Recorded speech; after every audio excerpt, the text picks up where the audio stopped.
Back in 2014, when Donald Trump was considering yet again a run for president, he polled his friends and advisors about what he should do.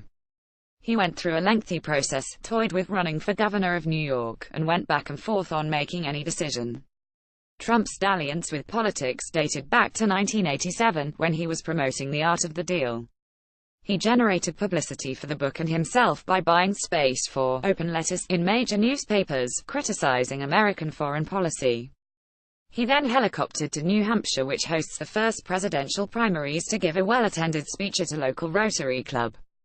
Trump had seriously entertained a run in 2012 against Mitt Romney, whom he eventually endorsed, but then drew back. Roger Stone, a veteran Republican troublemaker and an early Trump advisor, told me recently that Trump had had immediate seller's remorse that he decided not to run that year. In 2014, Trump was even more serious, and in the end he consulted one of his most discreet advisors, his wife, Melania. She was very clearly the one who said, "Either run or don't run," Stone explained. He went on, paraphrasing Melania, "Your friends are tired of this striptease. Every 4 years you talk about it." It is unlikely that Melania Trump used this exact language. But another source has backed up Stone's account that it was in part Melania's impatience with her husband's dithering that helped push Trump to declare his candidacy. She knew it was in his blood. Stone said, "He always wanted to run. She is the one who pushed him to run just by saying run or do not run. I don't think she was ever too crazy about it. She knew her husband wanted to run for president. And she knew that, if he didn't, he was likely to be knocking around the gilded triplex in Trump Tower, muttering about how he should have done so." She said, "It's not my thing. It's Donald's thing," according to Stone. And I think she understood he was going to be unhappy if he didn't run. Trump declared his candidacy, and the decision ultimately thrust Melania Trump into a role she had never sought. Behind every successful woman, there is a man in shock. Ivana Trump writes in her recently released memoir, Raising Trump, about her 13-year marriage to the man who is now president, and about her experience bringing up their 3 children. She took an active role in managing the Trump Organization, and some of Trump's associates told me that it was Ivana, not Donald, who was the brains behind the operation. "I was too successful to be Mrs.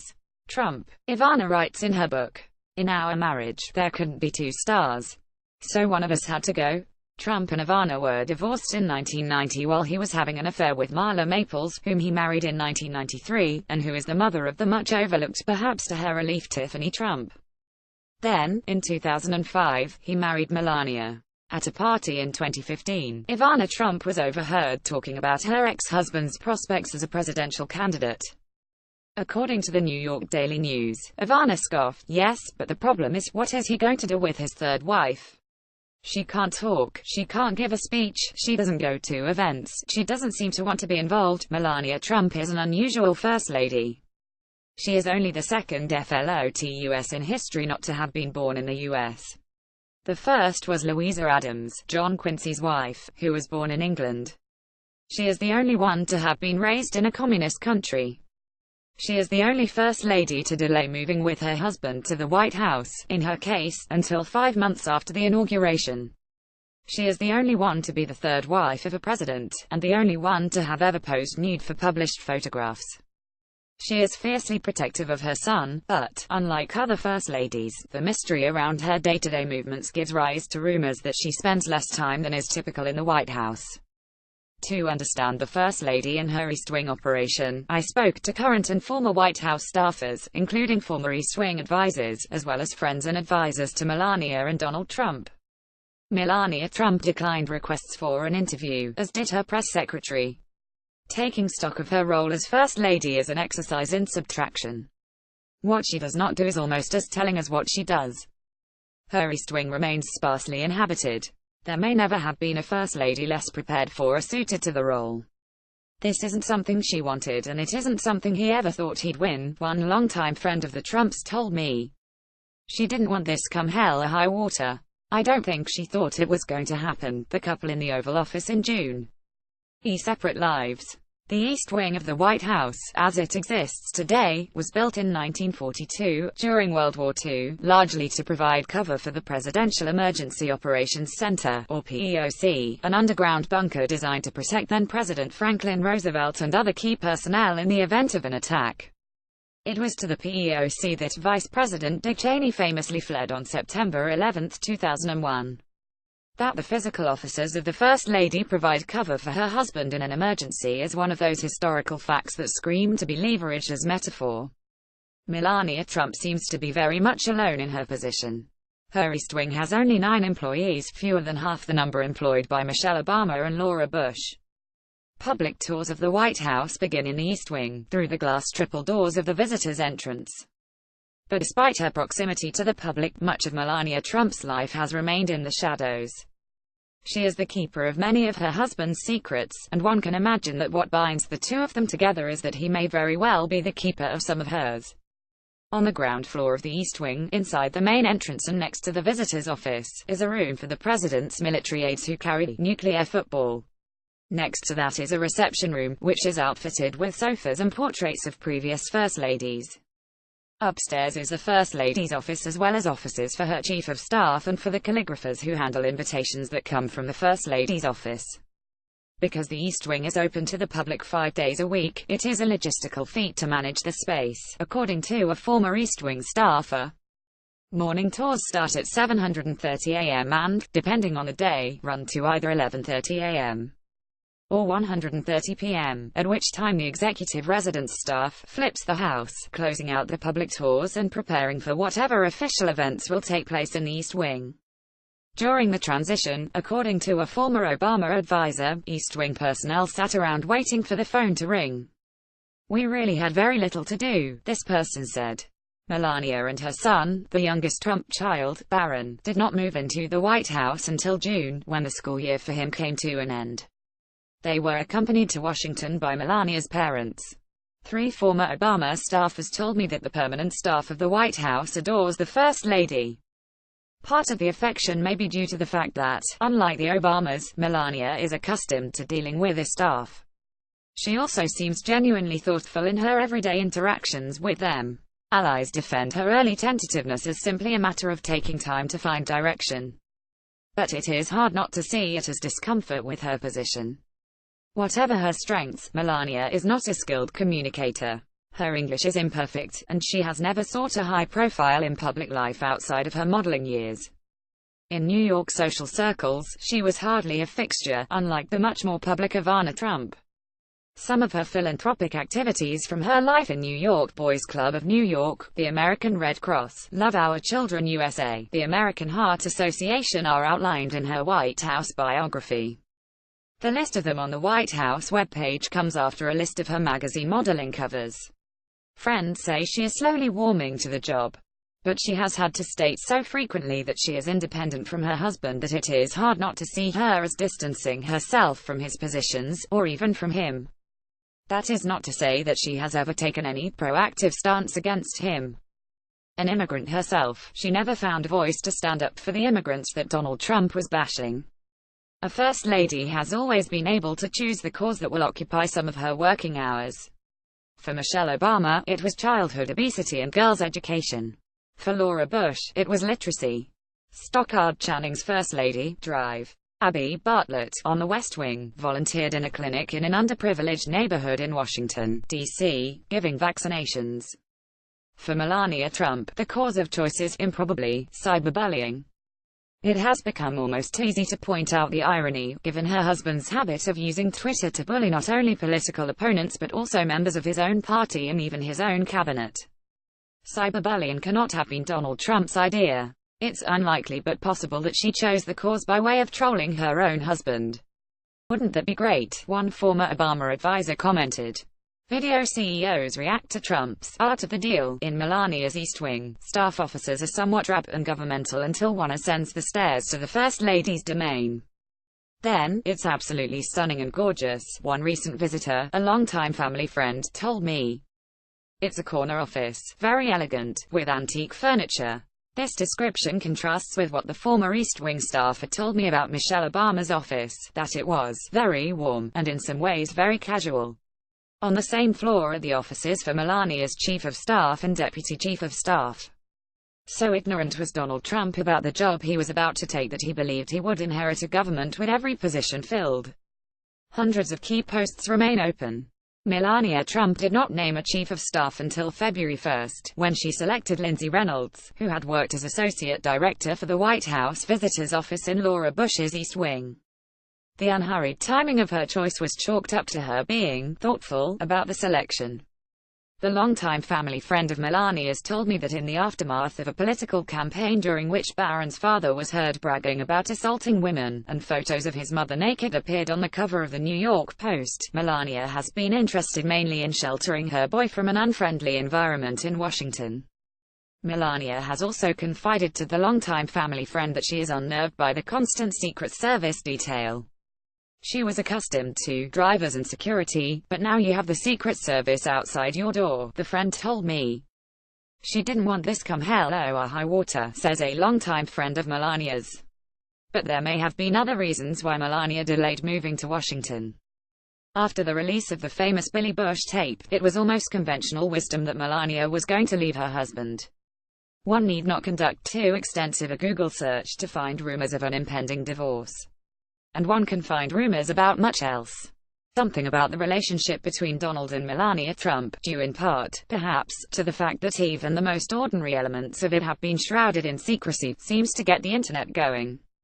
Internet rumor that went viral, this one based on a photograph of the president standing next to a woman in sunglasses whom he referred to as his wife, argued that the real Melania had been replaced by a body double. Despite suggestive public evidence, frowns during the inauguration ceremony, a wooden posture during the inaugural balls, and more than one video clip showing Donald attempting to hold his wife's hand only to be swatted away, Melania's friends are divided when it comes to how she feels about her husband. One told me that it is old news that she and her husband live essentially separate lives. And how does he feel about her? The time the couple spends apart may be one reason for Donald Trump's poor behavior. The one who has the most control over Donald is Melania, 100%, says Thomas Barrick Jr., one of Trump's oldest friends. And he listens to her and adores her. 3. The Oval Office. What does Melania do with her days? In September, almost a year since the election, she gave her first public comments in her long-awaited anti-bullying campaign when she visited the United Nations and hosted a luncheon for the spouses of world leaders at the U.S. mission to the UN. By our own example, we must teach children to be good stewards of the world they will inherit, she read haltingly from the teleprompter. We must remember that they are watching and listening. As adults, we are not merely responsible. We are accountable. Melania, in a $3,000 neon pink Del Pozo dress, delivered her comments during the same trip to the UN, in which her husband called Kim Jong-un Rocket Man and threatened to totally destroy North Korea. Compare Melania's schedule with the push-ups Michelle Obama did with Jimmy Fallon and her repeated appearances on The Ellen DeGeneres Show and many others, or with Laura Bush's launch of the first National Book Festival in 2001. Hillary Clinton, much to the detriment of her popularity ratings, threw herself into a contentious healthcare debate. Barbara Bush supported the Equal Rights Amendment, putting her at odds with the conservative wing of her husband's political party. Melania has always been a private person, according to friends. She was born Melania Naves, in 1970, in a small town in Savnica, Slovenia, when it was still part of Yugoslavia. Her parents, Amalia and Victor Naves, led a privileged life compared with their peers. Amalia, a stylish woman who grew up on a farm, had a career at a clothing factory while her husband, Victor, a member of the Slovenian Communist Party, sold cars for a state-owned automobile company. Melania's parents relocated to the United States to live in Trump Tower. They are close to Barron, their grandson, who speaks Slovenian as well as English. He has an accent. Larry King asked the Trumps in 2010, when Barron was just 4 years old. Melania's parents spend time in the area where Barron attends private school, according to a former West Wing aide. The idea is presumably to provide Barron with the kind of stability the Obamas sought for their daughters by inviting Michelle Obama's mother, Marianne Robinson, to live with them in the White House. The aide also told me that since Melania moved to D.C. her focus has been on Barron's school. I think it would be better for Trump if she were around more, the former aide said. But an East Wing aide told me that, aside from her son's school events, Melania does not spend much time away from the White House. She has not always been a political asset. Melania burst into the political news in 2016 when an anti-Trump super PAC featured a photo of her from the January 2000 British GQ, lounging naked on fur aboard Trump's private plane wearing only handcuffs and diamonds. Later in the campaign, the New York Post published nude photos of Melania from her modeling years on the newspaper's cover, with the headline "The Oval Office." Jason Miller, the senior communications advisor for the campaign, called the photos a celebration of the human body as art. She seemed unprepared for some of the scrutiny leveled at her, as when she wore 4-inch stilettos on her way to visit storm-ravaged Texas in the wake of Hurricane Harvey, or when she dressed in a $51,500 Dolce & Gabbana flowered coat on a trip to Italy. On the Trump's visit to Israel in May, Sarah Netanyahu was overheard by a local broadcaster comforting Melania with these words, "You know, in Israel all the people like us. The media hate us but the people love us. Like you." Still, on that same overseas trip, it was Melania who received the warmest reception from Pope Francis, whom Donald Trump has called disgraceful.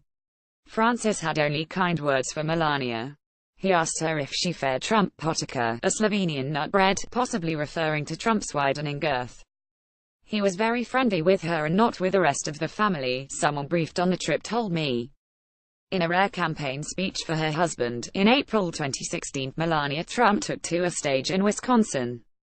"It's wonderful to be here today with you and with my husband," she began. "I'm very proud of him. He's sick hard worker. He's kind. He has a great heart. He's tough. He's smart. He's a great communicator. He's a great negotiator. He's telling the truth. He's a great leader. He's fair." According to Donald, Melania wrote the speech herself. She seems to have since elected to use a speechwriter for those occasions when she makes public comments of any kind, in person or in writing. In one recent instance, she tussled with her husband's first wife, Ivana Trump, who was promoting her book. In an appearance on ABC's Good Morning America, Ivana said that, while she has a direct private number for the White House, she doesn't call her ex-husband, because Melania is there, and I don't want to cause any kind of jealousy or something like that. She went on, "Because I'm basically first Trump wife, okay? I'm first lady, okay?" It was a fairly light-hearted comment. Melania elected to respond through her communications director, who issued the following statement: "Mrs. Trump has made the White House a home for Barron and the President. She loves living in Washington, D.C., and is honored by her role as First Lady of the United States.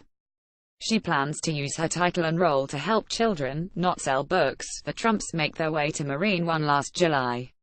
"I've thought she wants." Paolo Zampolli had just spent 2 hours in the East Wing when I spoke with him in early November. The UN ambassador to Dominica and former modeling agency proprietor was pleased to catch up with his old friends Donald and Melania Trump, whom he had famously introduced nearly 20 years ago at a Fashion Week party he hosted at the Kit Kat Club, in New York. The Trumps had invited him and his young son to the annual White House trick-or-treating event. Never mind that 2 former Trump campaign officials had been indicted that morning and a third, a former campaign advisor, had pleaded guilty to lying to the FBI about the Trump campaign's ties to Russia. Just that morning, Trump had stayed upstairs, watching television news reports of the indictments and seething at the way he was being covered. But you wouldn't know it from watching Melania greet costumed children later that day on the South Lawn. "The media has been tough on her," Zampolli told me. But he sensed a shift underway. "People appreciate, and the poll numbers also show, that she's more appreciated than the president or the first daughter." A recent CNN poll found that Melania Trump is more popular than her husband, with 44% of respondents holding a favorable view of her, versus her husband's 41% approval rating. Moreover, President Trump has a 57% unfavorability rating, whereas Melania's stands at only 35%. Ivanka Trump was flat, at 41% favorable and 41% unfavorable. Jared Kushner ranked last, only 20% of respondents had a favorable view, and 39% had an unfavorable one. For Melania, being more popular than her husband is an increasingly easy task. Zampoli's modeling agency provides a famous piece of Melania's backstory. It was this agency that found itself at the center of a lawsuit that Melania Trump filed against 2 outlets, the Daily Mail newspaper's parent company, in the UK, and a Maryland-based blogger, Webster Tarpley. In August 2016, Tarpley, 71, published a story on his website reporting on rumors that Melania Trump had once worked as a high-end escort. A Daily Mail story made the same allegation. Melania Trump hired Charles Harder, who had become famous for a Peter Thiel-backed lawsuit against Gawker Media, on behalf of his client Hulk Hogan. In September she sued Tarpley and the Daily Mail for $150 million. The lawsuits eventually landed in separate jurisdictions. Her suit against the Daily Mail's parent company claimed that the articles hurt her chance to establish multi-million-dollar business relationships during the years in which she would be one of the most photographed women in the world. The suit, filed in the commercial division of New York State Supreme Court in Manhattan, said the article caused Melania's brand to lose significant value, as well as major business opportunities that were otherwise available to her. The suit said the article had hurt her unique, once-in-a-lifetime opportunity to launch a broad-based commercial brand. The Daily Mail's parent company agreed to pay a reported $2.9 million to Melania Trump, and it issued a statement as part of the settlement. "We accept that these allegations about Mrs. Trump are not true and we retract and withdraw them," the statement read. "We apologize to Mrs. Trump for any distress that our publication caused her." A separate settlement was reached with Tarpley, which included a similar retraction. Zampolli declined to discuss the case, but he was happy to outline the chaste nature of Melania's arrival in New York. "She arrived and she came to model," he told me. "She didn't come to party. Some girls come and are attracted to New York City and they are trapped in the New York nightlife. Not Melania. She came for a reason, to model and to work. She was not going out." Zampolli knows this because, back in the day, Melania was friends with his girlfriend, who was from Hungary. They were going to the gym a lot and to swim and to the movies. They were doing what girls do. Zampolli batted aside any intimations that Melania is not happy, reasoning that, to be the most famous person in the world is not that bad. He went on, "I don't think you can come up with a conspiracy theory that she is not that happy. She's the First Lady of the United States. Come on." Still, he acknowledged that it had taken her some time to get used to the role. In what he characterized as personal speculation, he told me that, in the beginning it was not pleasant, owing to the scrutiny of the campaign. Now, Zampolli concluded, she is warming to the role. She knows what she wants, but does she? Melania may well have wanted a very different life from the one she is currently leading. In that path not taken, she would be out of the harsh glare that her husband's campaign and presidency have cast upon her. She might even be living a sumptuous but quiet life with her son, Barron, in Manhattan, where he could still attend his old school. Instead, as things are, when she's not seeking solace with her parents, she is sitting above the nuclear football, perhaps wishing she could use it. Full-screen photos Donald and Melania Trump's marriage in photos Donald and Melania at a party at Marquee, a New York nightclub, in 2004, photo by Richard Corker, New York Daily News. Getty Images. The couple in New York City in 1999, photo by Henri McGee. ZoomerPress.com. Melania Wright with fellow model Emma Erickson during a 1995 photo shoot. Photo by Ale de Bassavola. Splash News. The couple with Donald's daughter Ivanka at the 2004 Met Gala. Photo by Evan Agostini. Getty Images. Photo by Kevin Deitch. Getty Images. Donald and Melania at the inaugural luncheon, at the Capitol. Photo by Molly Riley. Getty Images. Melania in the White House before leaving for Mar-a-Lago on March 17. Photo by Ron Sachs. Barker.